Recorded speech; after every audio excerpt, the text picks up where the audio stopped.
Good evening, ladies and gentlemen. My name is Daniel Essick, and this is Podcast for Life.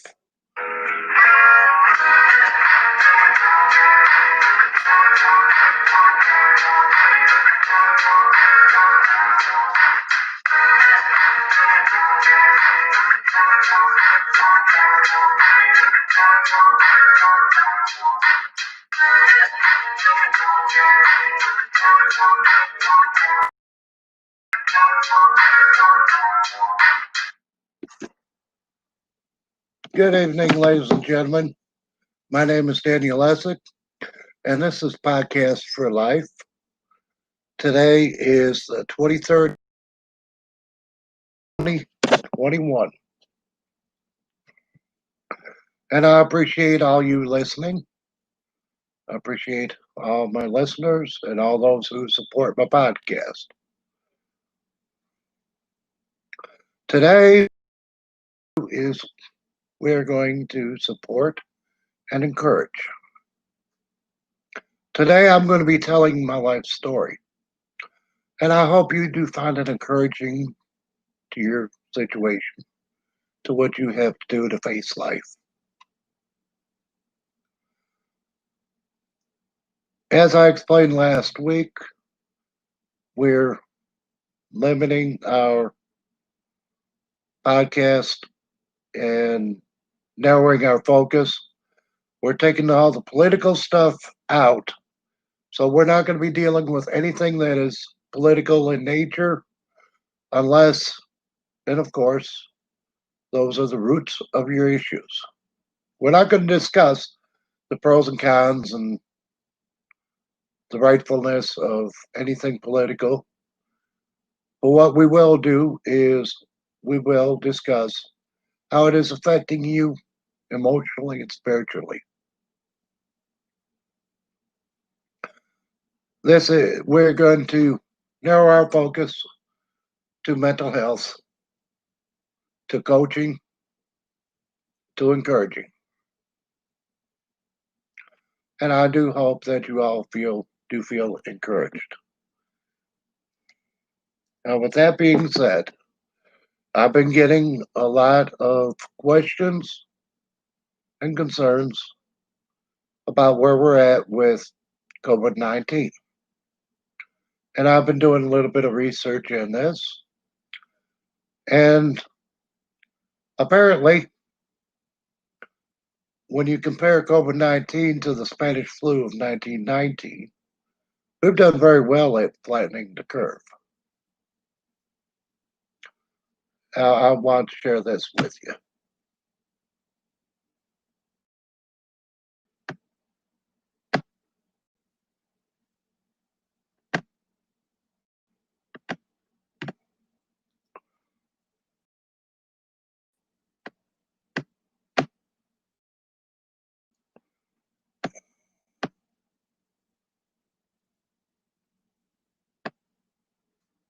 One moment. Try to cue it up.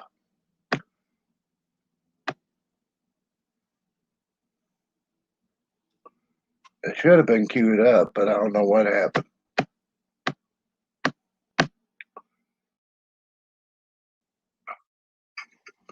This video shows total cases and death count for coronavirus for its typical period for the same period during the Spanish flu epidemic of 1919. Now, as you can tell, the Spanish flu cases are gaining momentum. We only got 45 COVID-19 cases. On about day 18, we start multiplying with COVID cases, but they still do not go as fast as the Spanish flu cases in the same amount of time. On day 36, we have over 32 million infected with Spanish flu, but only 40,000 COVID-19.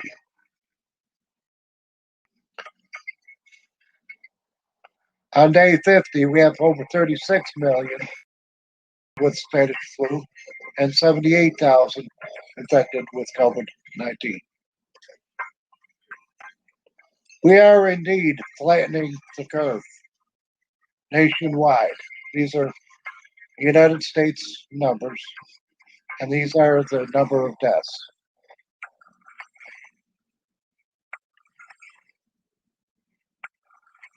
On day 80, we have 41 million with Spanish flu and half a million COVID 19. Day 90, we have 3/4 of a million COVID 19 and almost 44 million Spanish flu. Now, these two diseases are very similar in their symptomology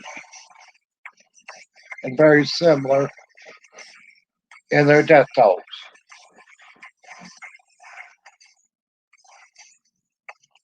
Day 120, we have over 60 million cases of Spanish flu and just over 3 million COVID 19 cases.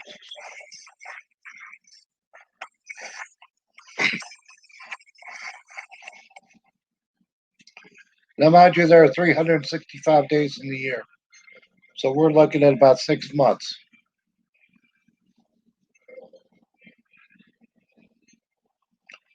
And as you can see, the counters for the Spanish flu are much, much higher than they are with COVID 19.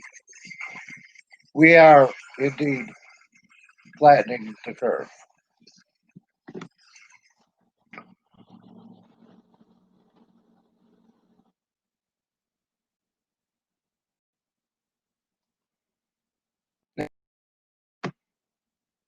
I wanted y'all to see that. Cancel that. I hit the wrong button. I wanted to share that with you so that we know, and be encouraged that things are not as bad as they seem to be.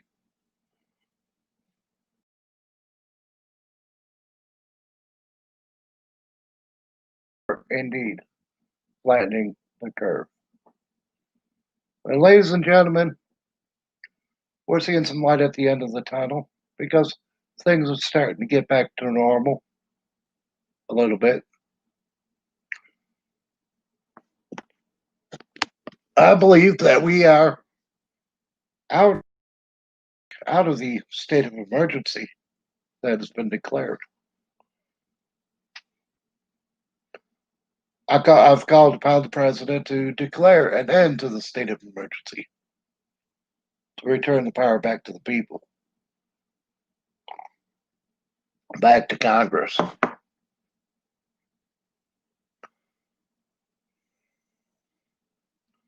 I don't know when this is going to end, but I do expect it to end very soon. After all, the Spanish flu went 2 years with no therapeutics, no vaccine. Surely, with the therapeutics that we have and the vaccine we have, going 1 year, we should be out of it anytime. So I hope this does encourage you, and I hope it does support your needs. As I've discussed it with others during my off time, I have tried to support and encourage others during these trying times. And I do believe some were supported and encouraged. And the ones that weren't, it's not because I haven't tried. So, with that being said, anybody that's here on Get Vocal, you're welcome to join. You'll see 3 squares. Just pick one. Hit the icon that says grab this spot and you'll be on. For those who are not on Get Vocal, if you're on Facebook or YouTube or any of the other podcasts, where it is 4:13 Eastern time right now, on the 23rd day of January. Take a look and see if you have a chat option. If you do have a chat option, see if you can send me a message in that chat option, and I'll be happy to answer whatever questions I get on my chat. If you don't see a chat option, don't worry. There's one other way that you can participate, and that's to call in. My call in number is 606 545 2019. That's 606 545 2019. We'll get you right on the air and we'll sit there and chat a little bit and we'll get to the bottom of what you have to say and what I have to say. Now, what we're here for today is to hear my life story in mental health. Virtually all my life, I've had mental health struggles and issues, and I've overcome them. Sometimes I was able to do it on my own. Other times I've needed help to deal with it. There's nothing wrong with getting help. The stigma that society has placed on getting mental health comes from stereotypes and fears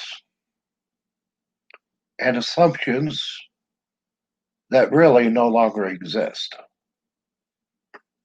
The practice of mental health over the years has improved immensely.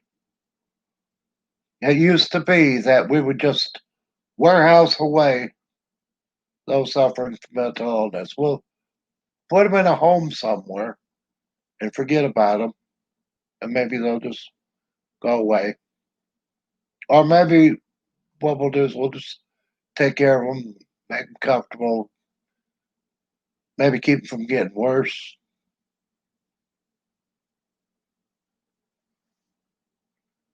But we'll just keep them out of society. Well, no longer. Now, with the improvements and the progress that we've made in rendering mental health care possible. And not only is recovery possible, but recovery can be expected. Serious mental illness does not no longer need to be a bar to a rich and fulfilling life. I'm proof positive of that. And I will take this episode to explain what I mean. Now, mind you, I'm going to be putting myself out here for your benefit. I hope you're encouraged and supported through this. If you feel that you may be in need of mental health services, please, you can contact your county clerk or you can contact your county health department and you can find out who your community mental health centers are. Every county in the union has a community mental health center of some sort. They go by different names, they call them different things, but they're all, every county in the state has a mental health center.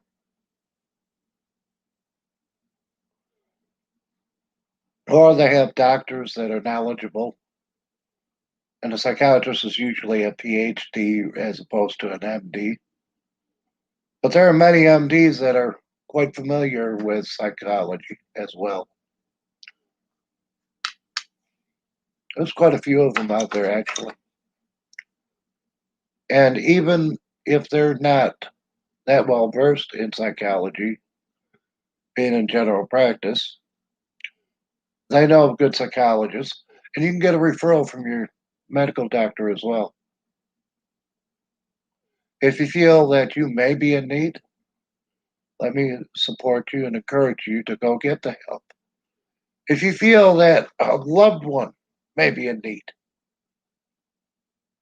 Try to talk them into getting services willingly. You don't have to promise them anything. Just let's go see this doctor and get an evaluation. You like what they have to say? Well, that's good. We'll go back.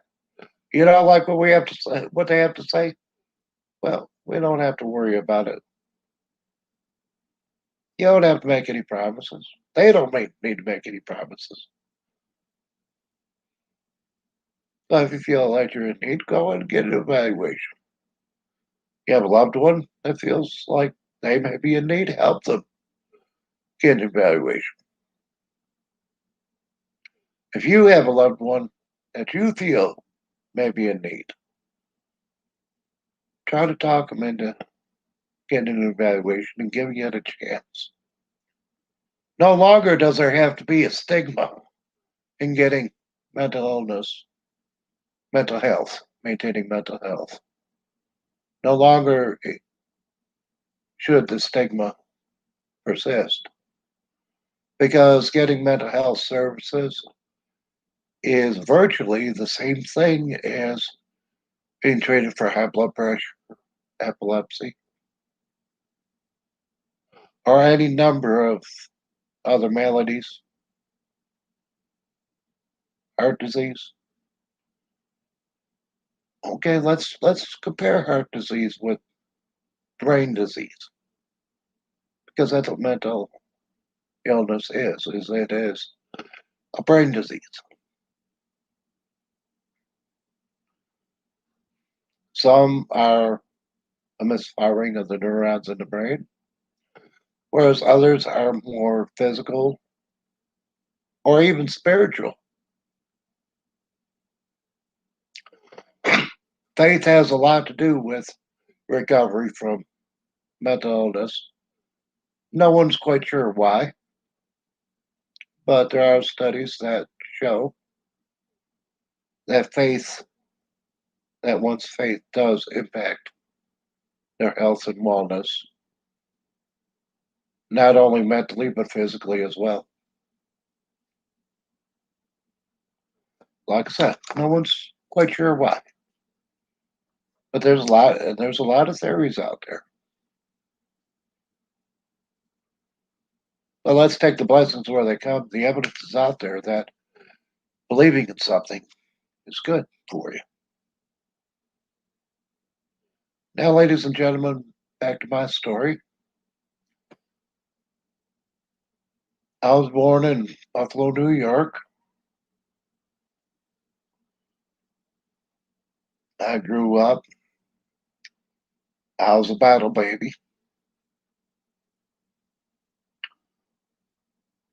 It was never explained to me exactly why my mother chose not to breastfeed me, but I grew up on Enfamil formula for the first 3 years of my life, off and on. Oh yeah, I believe I was 2 years old. I was on solid food, but still, they'd give me formula all the way up till, as I'm aware of, till 3 years old. I don't have recollection of it, but that's what I was told. My first memory actually came when I was 4 years old, and my mom took me to nursery school. It was at a church, and when we got there, I was so thrilled and excited. Hey, I get to go to school in a castle. Yeah, the church looked like a castle. It had peak on the roof, and then on the side, it had what looked like a parapet where they could shoot the arrows.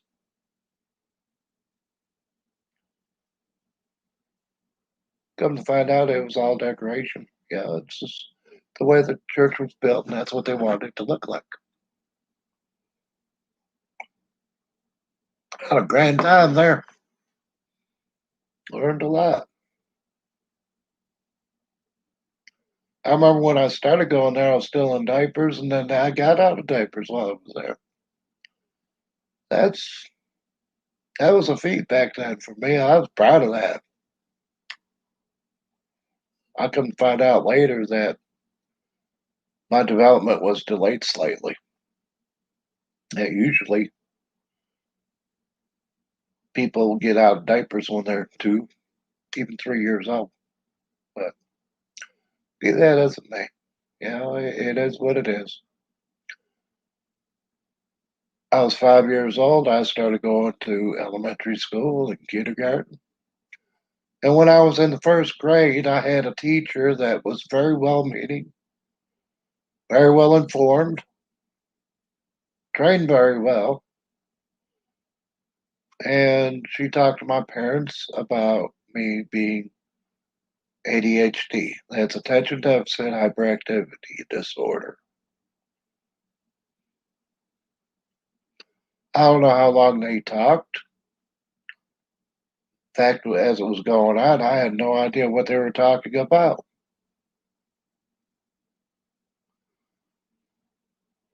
I do remember going to the doctor, and mom and dad both took turns asking the doctor a whole bunch of questions, and I really didn't understand what was going on. But from that day on, I started taking pills called Ritalin, and I continued all the way up until I was 18, 17. I believe I was 17, just about to turn 18 when they took me off of those.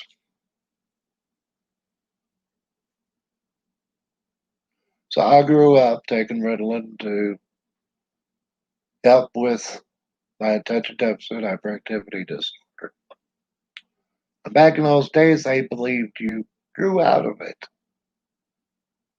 And it was a form of mental illness that could get in the way of development. It was considered a learning disability, although I think I did just fine during my school years.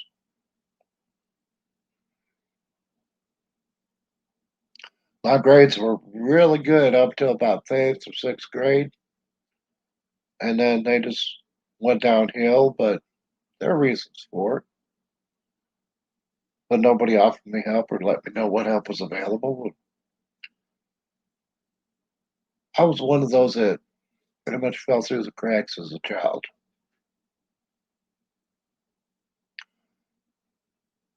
My life would have been a lot different had I gotten help then, but I don't think I would have been quite as driven as I was in high school. And with all the things that I've learned during those years, I think if we changed anything on that, I wouldn't be the man I am today. I would be vastly different. We are all a product of our past, of our experiences. That's how we make our future decisions and our decisions about the future. Based upon our past, we dream of the future. We dream of what it could be. The older we get, the wiser we get. Well, man, I'm at age 18. Age 18, I went into the Army. I think I've done fairly well, but every so often there were questions I would have to account for myself. Still, while I was in the Army, nobody offered me mental health treatment or diagnosis. Once in a while, I would have difficulty, but then we'd work our way through those difficulties. And I believe I would be the stronger for it. I came home. I was 22 years old. Then I had trouble finding a job, but that's okay. I had some businesses, and then I let somebody talk me into playing the stock market. Well, I made a very bad decision. I sold my businesses, converted to cash, put the cash in the stock market, in the hopes I can make twice as much with half the effort. I can just sit there and watch my money grow, watch my money multiply. All I gotta do is just direct it a little bit. Don't have to visit it every day, just once or twice a month. Just enough to move things around to maximize my profits. Then we had the crash of 85. I had in there $1.2 million in the stock market. And overnight it vanished to nothing. I got on the phones. I told my stockbrokers, sell everything, put in money market. We'll let things die down. Tomorrow we'll talk about where we're going to reallocate. Well, the next morning when I got a hold of my stockbrokers, they gave me the bad news. It was all gone. I was fit to be tied. I was angry. I was upset. I was depressed. How could my fortune, $1.2 million, just be down? It was explained to me that they tried to sell, couldn't sell. And by the time they could sell, it was for less than what I bought it for. And in some cases, they actually had to pay to get rid of it.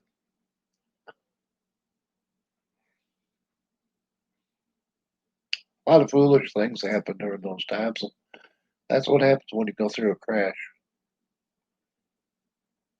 I understand why during the Depression so many people killed themselves.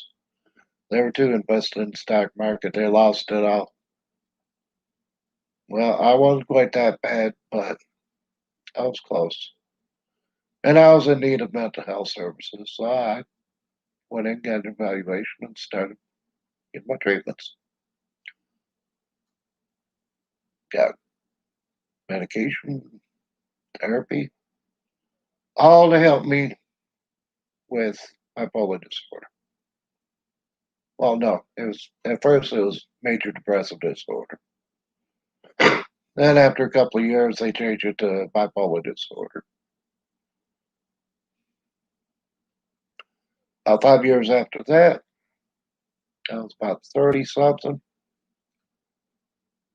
They added in schizophrenia because I was hearing and seeing things that weren't there. I was a little paranoid. I was thinking people were after me. As it turned out, people were after me, but they weren't quite as dangerous as what I thought they were. So that's okay. It got me better services, got me better therapy. So with medication and therapy, I've done pretty good for myself. As I look back on my life, I haven't had it that bad. I've had a couple of times in my life where I couldn't work for extended periods of time, and Social Security was there, giving me an income. Well, from that, I recovered.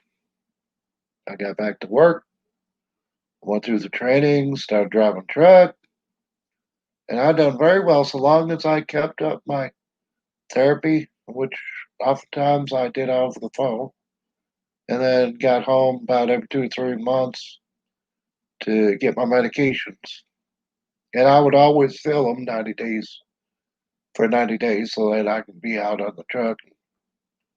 But the thing is oftentimes some truck driving jobs, they have trouble getting you home, and I've signed on to a couple of companies like that. Well, after driving truck for about 25 years, I was signed on to one of those companies that doesn't get you home so good. And I was out for about 6 months. And I was looking forward to getting home, seeing my family, seeing the doctor, seeing my therapist for a change. I had everything all planned out. I was going to take a week off of work, and I was going to take care of myself. And then I was going to get back to work. That's what I had planned. Well, what happened was I got to the Moorhead way station. I was living in Williamsburg at the time. I got to the Moorhead, Kentucky way station. Pulled up in there, and he pulled me around the back, asked to see my logbook, asked to see my paperwork, went over it. Then the scoutmaster came back and tried to explain to me all the violations that he uncovered in my logbook. And I argued with him, and then he argued with me, and then I argued forcefully with him. And then with the back and forth, the situation kept escalating, and I'll admit to what I've done. Eventually, it got to the point where I just jumped over the counter, kicked his ever loving butt. State police were called, took 5 troopers to get me off them. I spent that night in the Moorhead jail, and the jailer up there was keenly aware of people with mental health issues. And the thing is she was also keenly aware of who she had in the jail. She summoned me, being a stranger in town, to have a chat with her. I didn't think anything of it. That chat didn't really amount to much. Yeah. But at the end of it, it didn't take it. I was only in the jail from meeting the jailer about 15 minutes more. And then this man shows up, says he's my lawyer.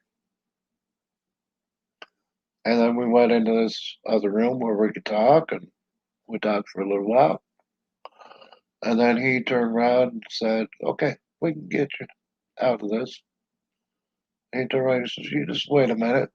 He went out of the room, and I don't know what he did, but about 10 minutes later, he comes back in and says,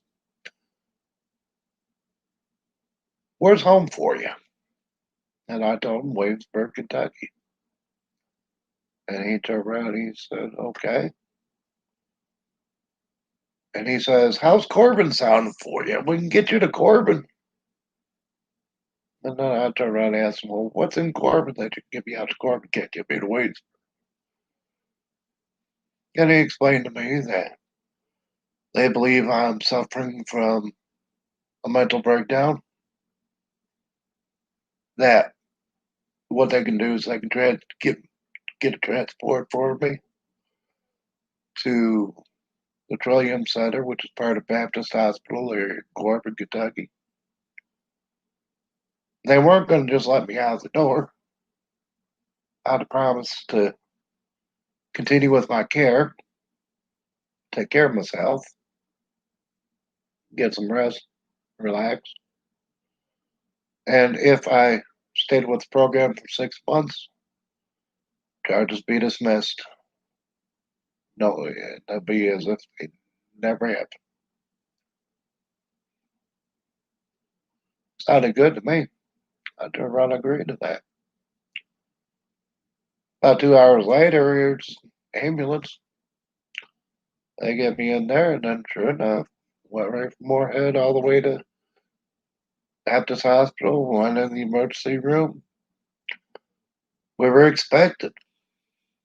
They got me in there, give me a quick physical, and then sent me upstairs to Trillium Center, and I spent a couple of weeks up there. After a couple of weeks, I was able to go home.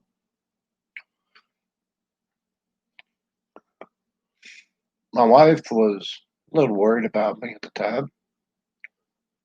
After all, she didn't hear from me for almost 3 weeks, and she was quite concerned. She was also happy to come out to the Trillium Center, get me and pick me up, take me home.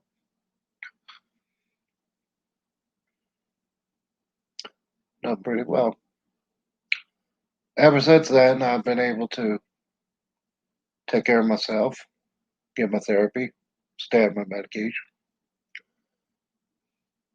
That's the key to it, to self-care, is you take care of yourself. You eat right, you exercise, you do everything you can to stay healthy. And just like you go see the medical doctor, you for mental health, you see your therapist, and you see your PhD for your meds. And by doing that and taking your meds as they're directed, that's what it takes to start your recovery. And that's what it takes to continue your recovery. And the rest of it is all practice, practice, practice. You find what works, then you stick with it. You find what doesn't work, you try to trade that off with something that does work.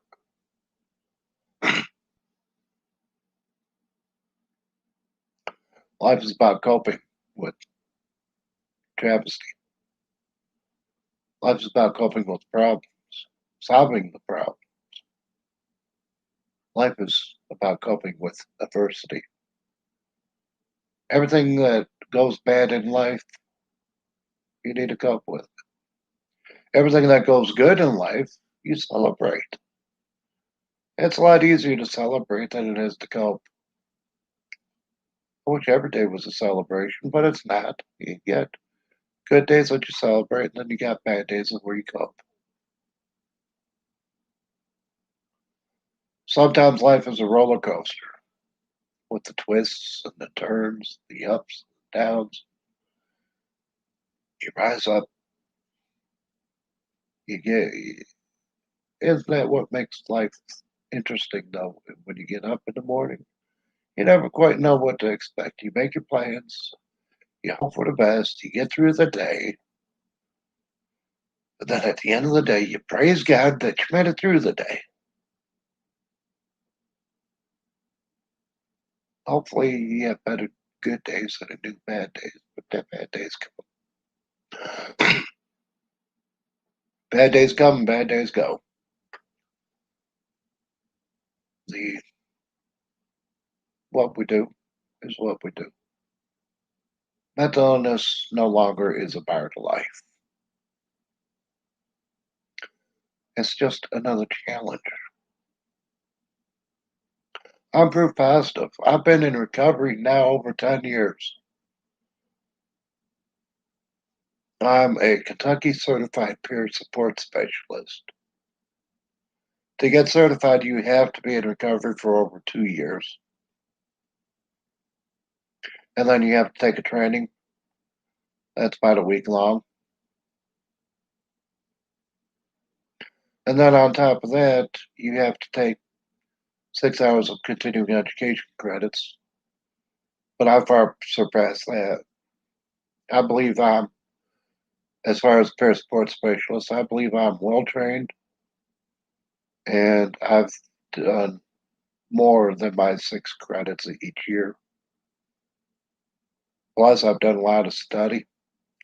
Before I became a peer support specialist, during my downtime, I would do research projects. And most of my research projects were into my own diagnosis, illness. And I learned how to read the notes. I've learned how to use the dictionary to find what the big words are, which dictionary to use. It does help that I grew up. My mom was a nurse, so I've already grown up with some medical knowledge that I gleaned from her. My mom was a nurse. My dad was a police officer. My dad taught me about government and about business. My mom taught me about caring and nursing.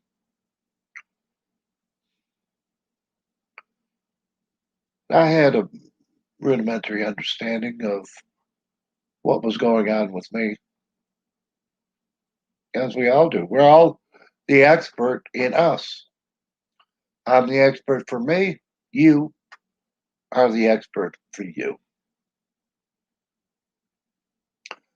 Nobody's lived your life except you. You are the expert in your life. You have your voice. You can raise it up. You can allow others to benefit from your experience by telling your stories, just like I just told mine. Now, it took me about a half hour to tell you about the 58 years that I've been alive. But it's a short story because it is geared just solely to the mental illness. There's a lot more to my story than what I told, but I told enough that you now have an understanding of where I come from, where I'm going to. After my breakdown, I wasn't re-diagnosed until about a year afterwards. DSM-5 came out, and they included the schizoaffective diagnosis. Well, they checked me against criteria, and it fit. So then I was re-diagnosed as schizoaffective from schizophrenia and bipolar. Schizoaffective, the way I understand it, is it sits somewhere between schizophrenia and bipolar. It doesn't exactly fit neatly into that train, but it does have the mood swings of bipolar, and it does have the delusions of schizophrenia. And I still find that I do have hallucinations once in a while, but they're easier to recognize. And so long as I can recognize them, I can cope with them.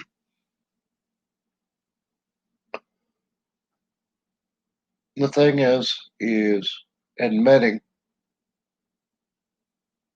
that there's a problem. It's the first step. And oftentimes that's the hardest step. Other people could sit there and say, yeah, you've been having trouble in this area. Yeah, you really need to do something about it. But the thing is, we take a look at that. Oh no, I'm fine. I'm getting along just fine in that area. Thank you very much. Well, maybe take another look. Are they well meaning? Maybe you should take a more critical look. Are they sincere? Do they want the best for you? Do they think it might help you? I'm not saying that's got to be all or nothing. If you're curious about how you are mentally, spiritually, physically, help is available. Just like you go for when you get sick, you go see the medical doctor. Psychologist is there and therapists are there. Make sure you go to one that's licensed, and you make sure you go to one that's experienced. That way you get the best care possible. It does. It only takes about maybe an hour to do a proper evaluation. Some are more thorough than others, but basically what they'll do is they'll sit and chat with you, find out what you like, what you don't like, where you're having problems, where you're not having problems, and then they'll go over symptomology with you. Oftentimes, a good therapist will go over that with you, and you don't even know that they're talking about mental illness. A good therapist will sit there and just chat with you for a little bit, and they'll have enough information where they can make a proper diagnosis.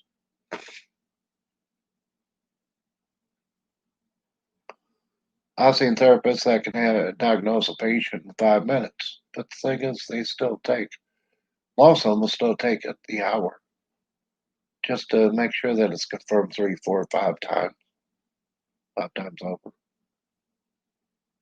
Because many of the diagnoses are associated with other diagnoses, and it can get quite confusing when you got four different diagnoses for two symptoms, and the only difference between the symptoms is how they interact with each other. That's why you need to have a licensed clinician do the diagnosis. Me, as a peer support specialist, I don't carry the license, I carry certification. I don't make diagnoses. But what I can do is I can tell you about my diagnosis, and I can compare yours to mine, and I can also let you know what some of the criteria are for the different diagnoses. And then if you see that within yourself, you know what the next step is to get in and get an evaluation. What I offer is self-help. What a therapist offers is real help. And when you link the therapist with peer support, you have the very best in care coming. And if you can link the therapist with peer support, case management, and community support, and you have that team approach, you are indeed getting the best of care. The very best team for healthcare nowadays would be, and that's what I have. You have medical doctor, psychiatrist, psychologist, psychiatric nurse practitioner, then you have a nurse, then you have therapist, then you have peer support, you have case management, you have community support, and you have you. And who you are is you're the ringleader. You're the one that everybody's out here for, cheering on.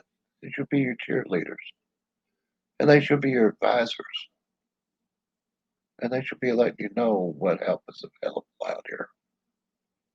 And they should be taking care and bringing you the options,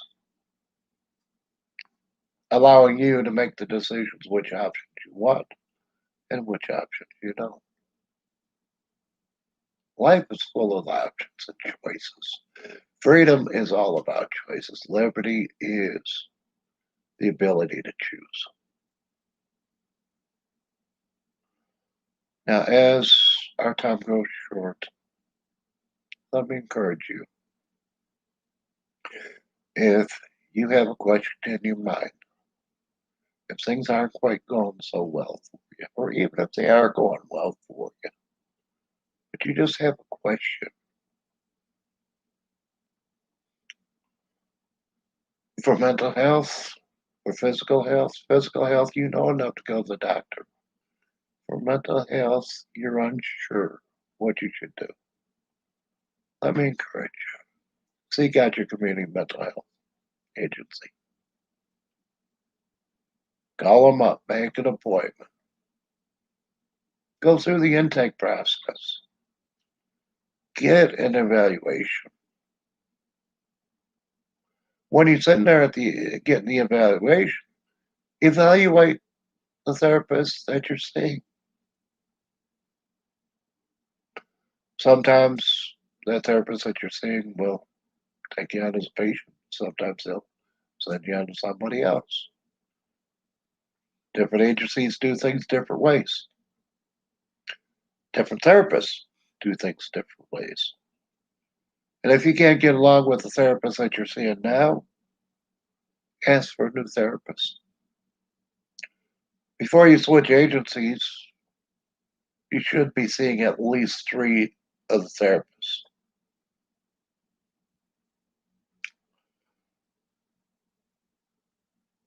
Be patient with the doctors. If they put you on medication that doesn't quite work for you, communicate that with the doctor. Let them know it's not working. Let them know how it's not working. They'll put you on something else, and eventually you'll find something that does work. And the thing is, be patient with them. They're people too. They make mistakes. Hopefully, they don't make big mistakes. I make them too. But the nice thing is we put the mistakes behind us, we correct for them, and we move on. Okay to make a mistake, but it's not okay not to correct for it. You don't keep trudging on and keep making the same mistake again. You correct for it. You sit there, you do something different. You find what works. And then when you do find what works, you stick with that. Because we all know what does work in our lives. Let me encourage you. You know what works in your life, just like I know what works in my life. Until next week, my name is Daniel Essick, adult peer support specialist, and this is Podcast for Life. Thank you.